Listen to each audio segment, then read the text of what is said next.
Bienvenidas todas las personas a La Verdrag, el espacio donde las minorías se convierten en mayoría. Y hoy no podemos estar más emocionadas porque tenemos muchísimos cambios que les aseguro que les van a encantar.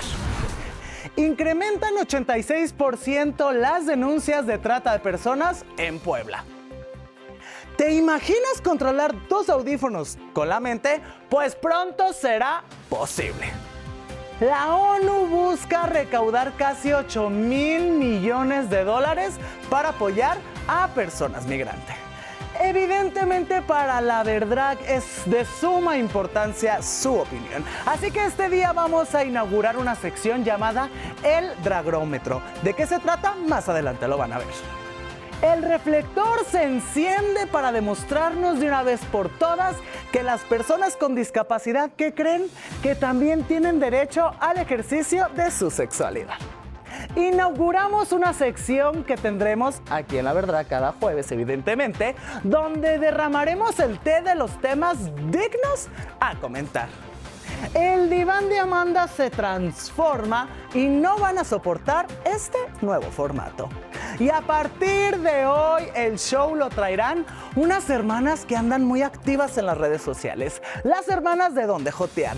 En Mi Verdrag hablaré nuevamente de la LGBT-fobia. Yo soy Amanda y esta es La Verdrag.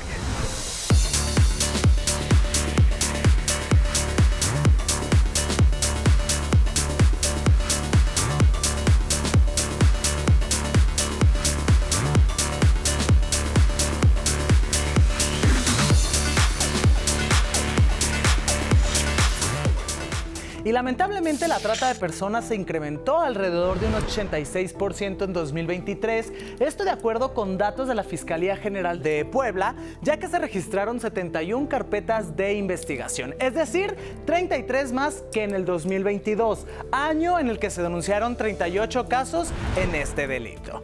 6 de cada 10 casos de trata se dieron en Puebla capital, seguidos de Tehuacán e Izúcar de Matamoros. La Organización Internacional para las Migraciones de las Naciones Unidas lanzará un llamado global con el fin de recaudar casi 8,000 millones de dólares para ayudar a las personas migrantes en tránsito y así garantizar rutas más sencillas a la migración. Los fondos forman parte de un plan estratégico de 5 años y beneficiará a 140 millones de personas, tanto migrantes como pobladores de las comunidades que los reciben. ¿Se imaginan unos auriculares neuronales que permiten a los usuarios comandar, controlar y navegarlo por computadoras, aparatos digitales, dispositivos de internet, de las cosas, domésticos, inteligentes, robot y sillas de ruedas sin necesidad de usar la voz, el tacto, pantallas ni cámaras?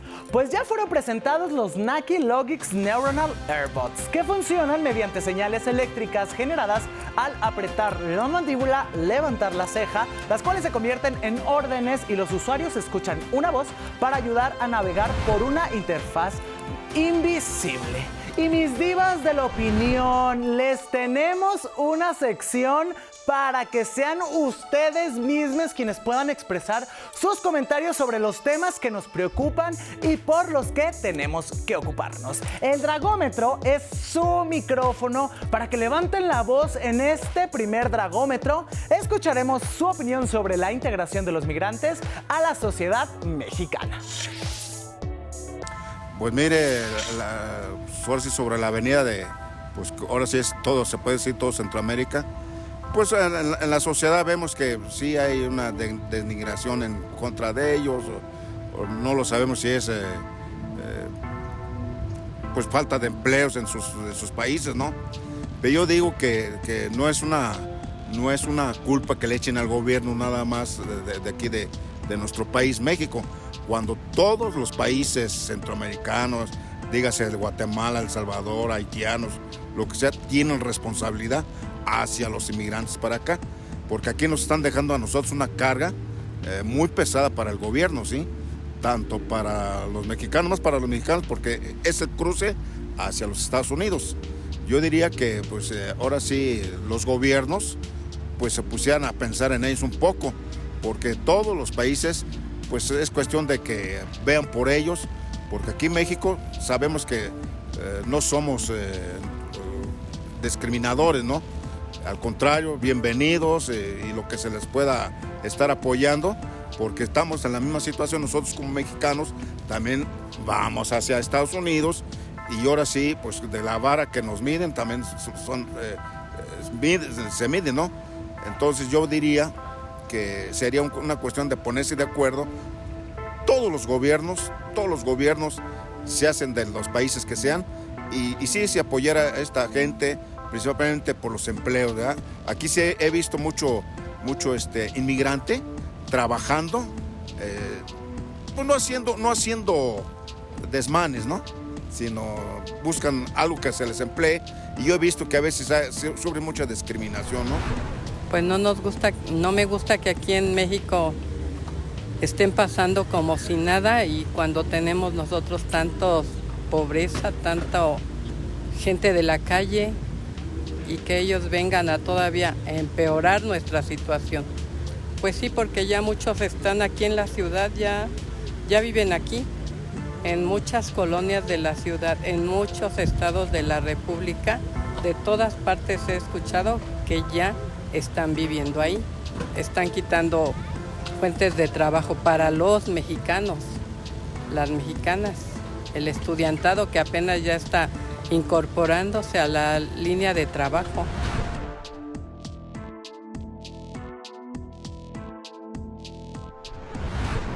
Para buscar vida mejor, para trabajar y ayudar a mi familia, con mi familia toda, mi mamá, mi papá, mi hermana y mi tío. Pero yo pago todos los meses. Aquí no hay trabajo, pero yo busco así, yo subiendo jugo ahí, ese jugo a buscar la vida, pero una vida no mujeres, pero no está bueno, muchas cosas está feo aquí.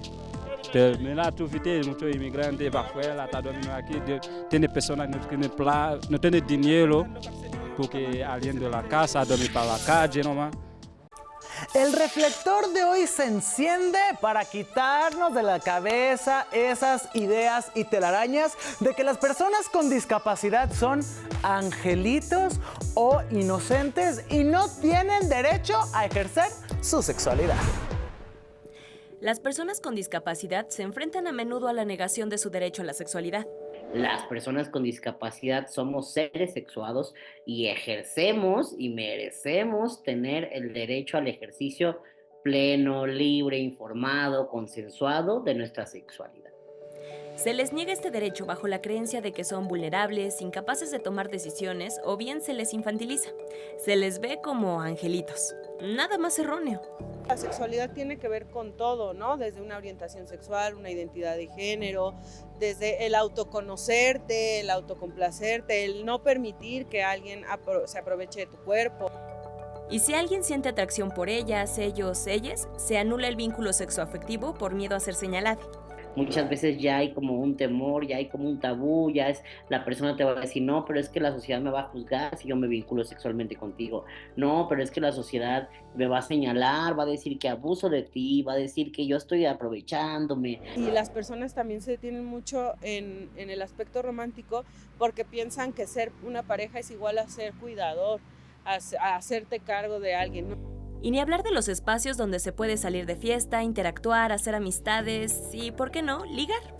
Piensa en hoteles, piensa en moteles, piensa en clubes nocturnos, piensa en lugares de encuentro, piensa en espacios donde las personas llegan a ejercer su sexualidad. Esos espacios no son accesibles para todas las personas. Y pues te comunica que no eres bienvenido, que esto no es para ti, ¿cómo vas a venir tú a esto, no?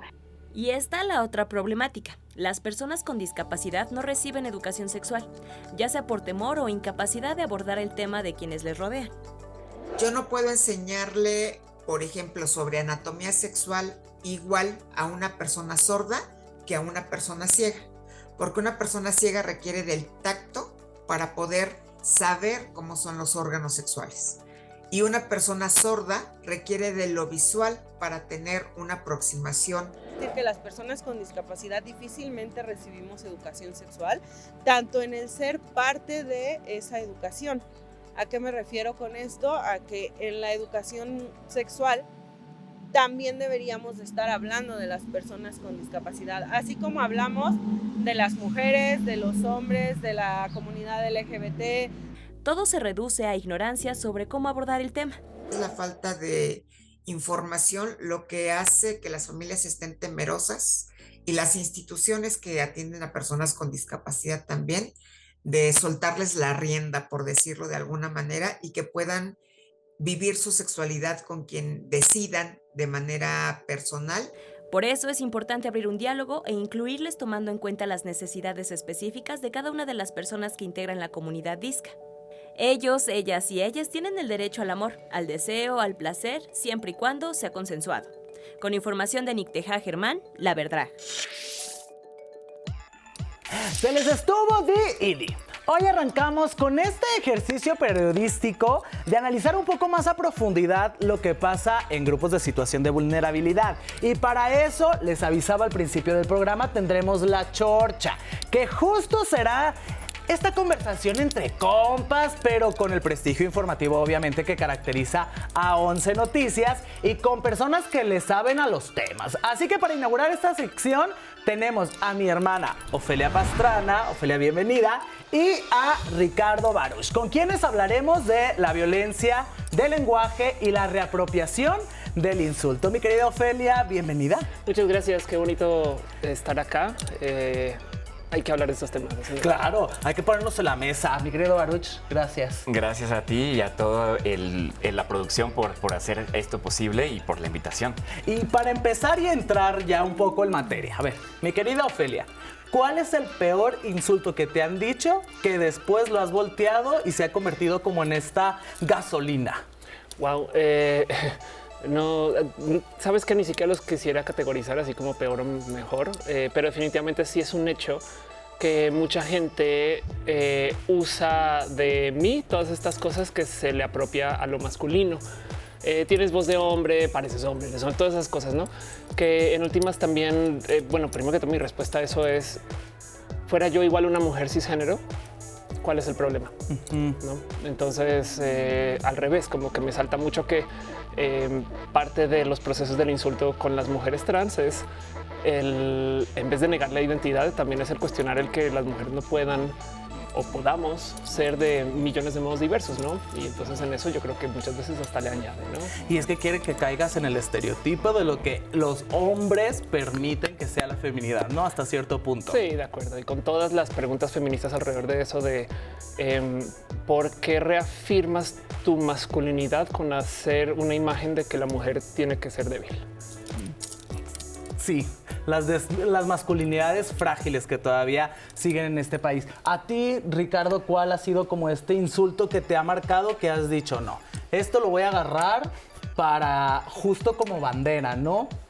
Pues yo creo que el más común y que me acuerdo desde que iba en el kinder, pues ha sido joto, ¿no? O sea, y que además claramente ha habido como una reivindicación de muchos grupos, particularmente, obviamente de hombres gays, bisexuales, pero incluso de hombres que sin ser gays o bisexuales dicen, sí, soy joto, pero por ejemplo, yo también, digamos que en mi chamba regular, trabajo mucho temas de VIH, temas de drogas, entonces pues me han dicho sidoso, me han dicho cricoso y es como pues también estas formas que pues para mucha gente siguen siendo como la forma en la que voy a meter el dedo en la herida para que te duela más y yo creo que justamente pues muchas comunidades, incluyendo de las personas viviendo con VIH, pues están reivindicando para decir pues sí soy sidoso, sidosa, sidose y que justo fue creo que uno de los temas que estuvo en redes sociales hace un par de semanas muy constante, ¿no? ¿Y cómo podemos deconstruir estas palabras? ¿Cómo las podemos desestigmatizar, quitarle los prejuicios, reapropiarnos, cambiarlas? Hago teatro impro y te enseñan una regla de oro para ceder, fluir y trabajar con las incógnitas, que también en el rubro del buffet funciona. Donde no necesariamente quiere decir que va a eliminar o deconstruir lo que sea que signifique ese insulto para ti, pero definitivamente en lo social y en lo práctico funciona muy bien. Y es cuando alguien te dice de algo, lo que sea, tú le dices que sí. Ojo, no es un sí de sí, que Ajá, no, es sí, acepto lo que me dices. Entonces, Ofelia, ¿cómo que me estás diciendo que aceptas el insulto? ¿No? Pues me dicen, eres hombre. Y yo, pues sí, y un hombre muy bonito. ¿Me explico? porque lo que busca quien insulta es que tú le contestes con rechazo, ¿no? O sea, lo que quieren es una pelea. Pero si tú le dices sí, y si te fijas, la gente que se la lleva muy pesado porque son amigas desde hace mucho tiempo o porque así ha sido siempre, eso es exactamente lo que hacen. Sabes, palabra altisonante, le dices, sí, pues bueno, por lo menos yo que no hice, sabes? Entonces la clave es decir sí y sí, acepto lo que me dices. Es una práctica social. No es que esté diciendo que acepten sus insultos a ciegas, ni menos que se la crean, pero lo que sea que te digan como insulto, inténtelo algún día si quieren, así sea en el espejo. Díganse sí y añadan algo a eso y van a ver lo complejo que le queda a la persona que quiere insultar, porque esta gente solamente había planeado un momento de interacción, insultarte. No tiene la más mínima idea qué hacer después y ayuda por lo menos a que fluya un poco el proceso. Estoy en el teatro, es una técnica y no necesariamente deconstruye lo que sea que significa el insulto, porque sí es verdad que hay gente que, sobre todo gente muy joven, que no se merece, bueno, nadie se merece que no te vengan diciendo de cosas y que te cuestionen tu identidad, y es de, ya sabes, es cansado, ¿no? Es de, en serio, porque además solo se saben un chiste o dos, ¿no? Es eso, o sea, es el mismo chiste de hace 80,000 años, dijera Wendy, viejo el chiste, Dios guarde. Pero en cuanto a CONAPRED, que tú has estado ahí, estás en la asamblea, ¿hasta dónde puede denunciar una persona un insulto o cómo puede revertirlo de manera institucional? Por ejemplo, si le está pasando en su trabajo o algo así.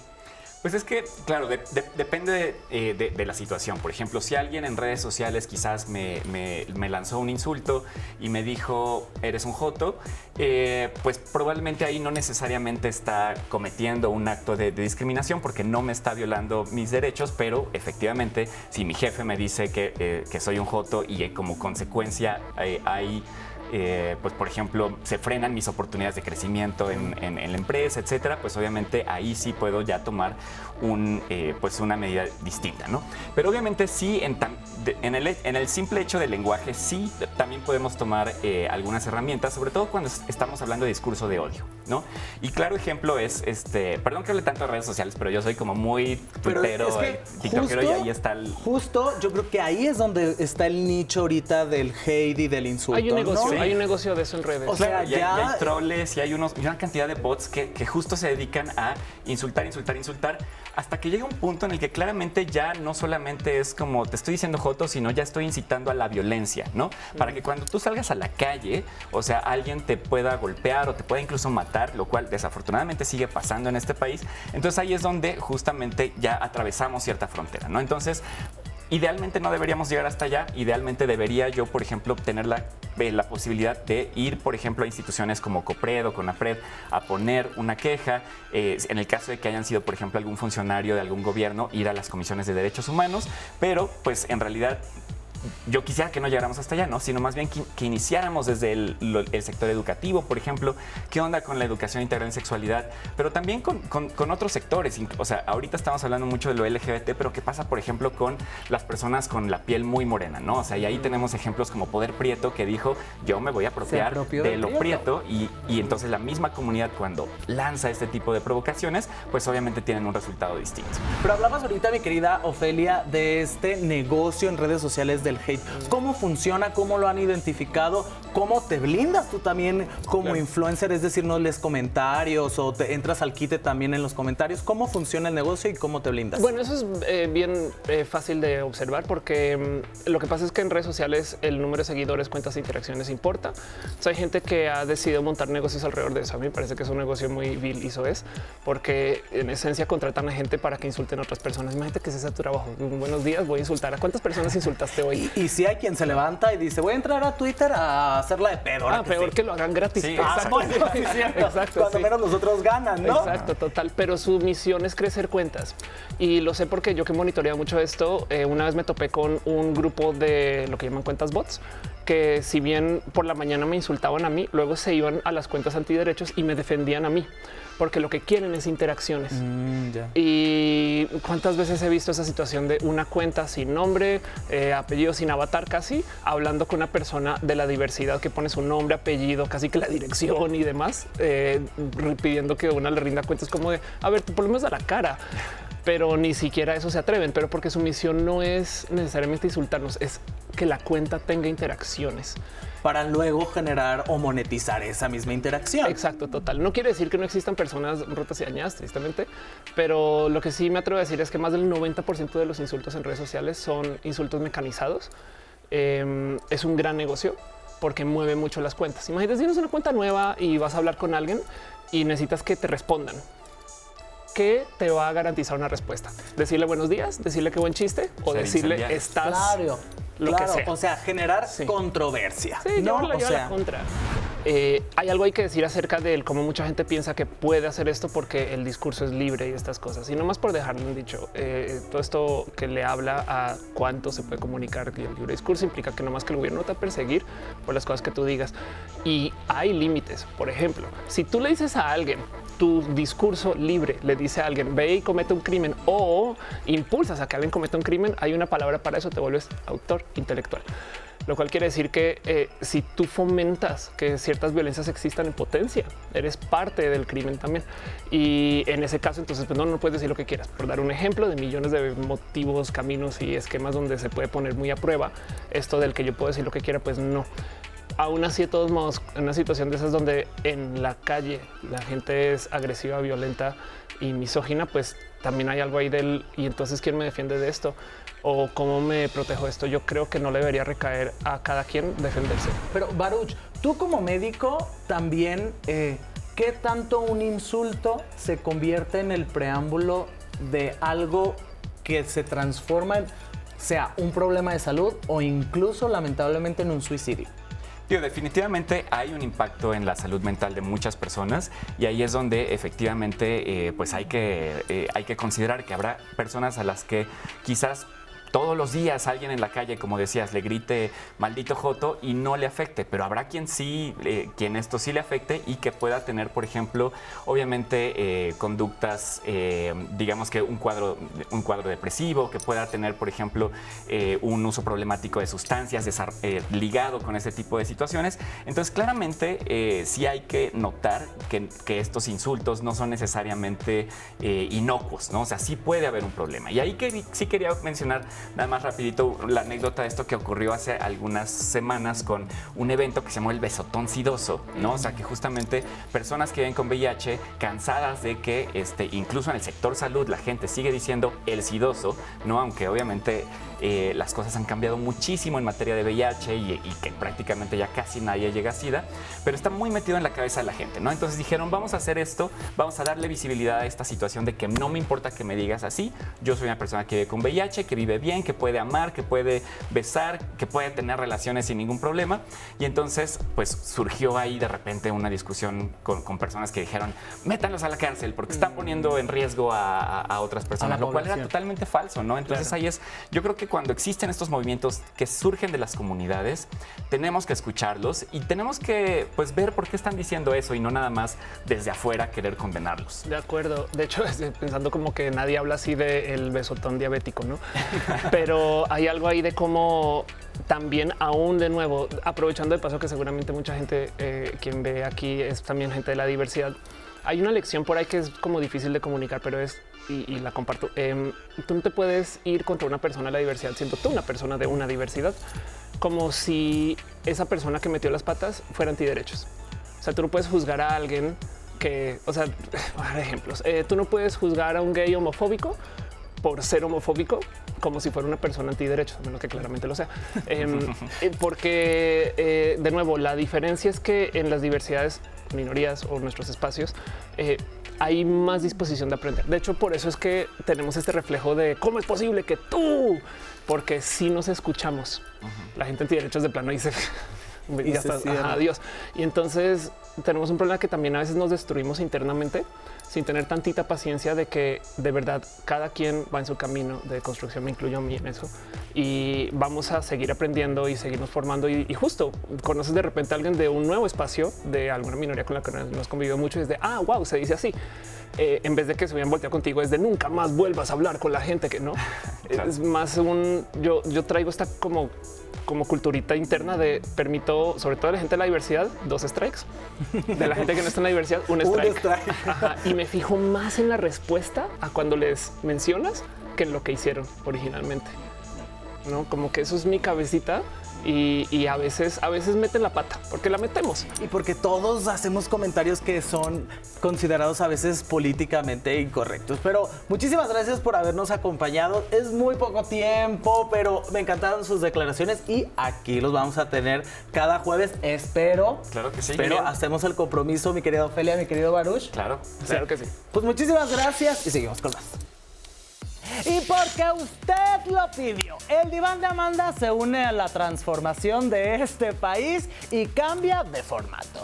Ahora nos iremos a la intimidad de nuestras entrevistadas y entrevistados, pero vamos a conocer muchísimo más de su historia, su vida y su trayectoria.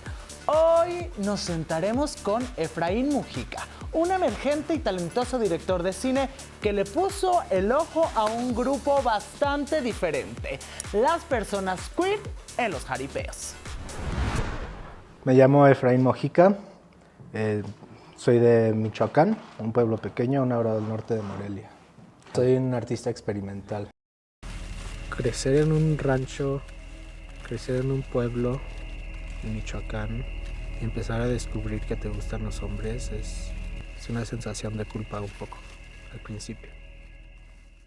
Pues el documental surgió a base de un viaje a mi pueblo con una amiga mía que es mi codirectora, Rebecca Zweig se llama. Nos conocimos hace mucho tiempo en Seattle, cuando yo vivía allá, y cuando estuve aquí en México le invité a Navidad a mi pueblo. Fuimos al jaripeo. Rebecca, que es escritora, dijo, oye, estaría bueno hacer un documental del jaripeo, como de esta diáspora que existe y como los chicanos en el pueblo. Sí, de la mezcla, pues. Ajá. Y le dije, sí, me encantaría, pero yo quisiera hablar como de un tema mucho más específico que yo sé que sucede en el jaripeo, ¿no? Que es como, pues estas personas, como crecer queer en un ambiente machista. Brought you here to Benjamillo so you could see a little bit of what it's like to be a young queer ranchero.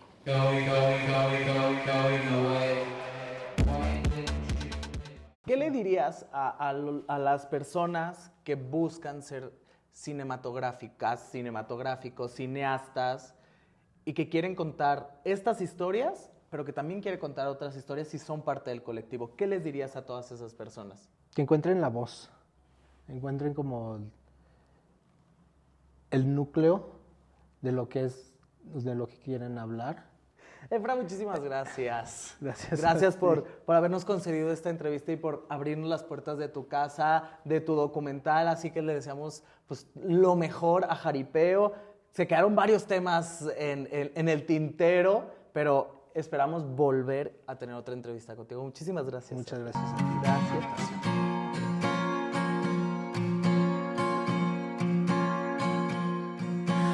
Cuerpo en resistencia, en tus ojos la tristeza.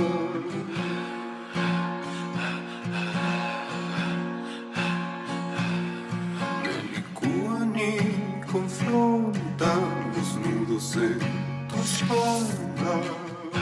Amo los cambios que está teniendo La Verdad. Y uno de los que más me emociona es que su gustada sección El Show será a partir de este jueves una colaboración con las hermanas de Dónde Jotear. Amo que el equipo de La Verdad crezca. Así que sin más preámbulos, mi querido Memo, ¿qué recomendaciones nos tienes para este fin de semana?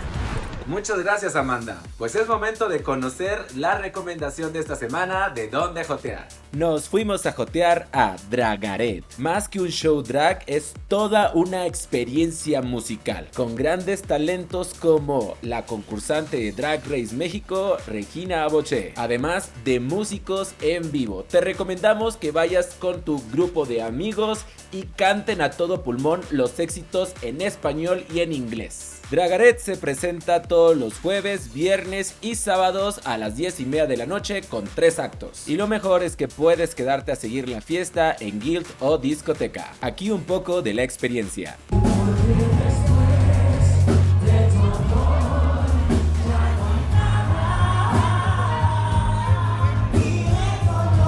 Recuerda que si quieres conocer más recomendaciones y la agenda completa de cada fin de semana, síguenos en Instagram y TikTok de Dónde Jotear. Vamos de regreso contigo, Amanda. El que personas como Alfredo Adame recurran a la LGBTfobia o transfobia para obtener reflectores puede dar una lectura de que las personas LGBTIQ+ estamos ganando espacios y visibilidad en la agenda pública. Pero es un tema que cansa, y es que realmente cansa que cada semana tengamos que estar en defensa de alguna persona de la diversidad sexual contra un personaje que habla desde la ignorancia, 1, y 2, desde el privilegio. Repito, dando patadas de ahogado para que alguien voltee a ver su miserable trayectoria en la televisión. Cada quien puede pensar lo que le dé la gana, la verdad. Pero repetir la misma declaración, pues ya se convierte en discurso de odio, aunque sea con tal de tener un minuto en algún programa de espectáculo. Y es que deberían de tener un poco de criterio y dejar de darle pantalla a este tipo de personajes.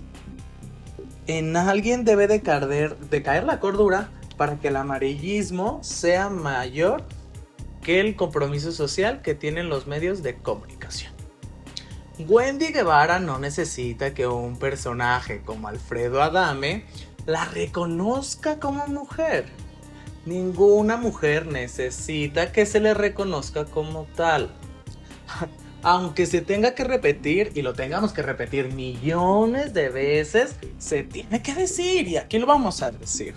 Ganar adeptos con base en el odio no habla bien de quien busca fama con esa fórmula. Ay, señora Adame, busque una manera diferente de revivir su olvidadísima carrera. Ni Wendy, ni ninguna mujer necesita su validación. Pero es evidente que está urgido por un segundo de atención. Y ese es mi verdad. Muchísimas gracias por habernos acompañado, por estar aquí con nosotros. Esperemos que los cambios que hicimos les gusten. Síganos mandando sus comentarios. Los buenos nos dan una papacha al corazón y los malos nos recuerdan por qué tenemos que seguir haciendo este programa. Yo soy Amanda y esta es La Verdad.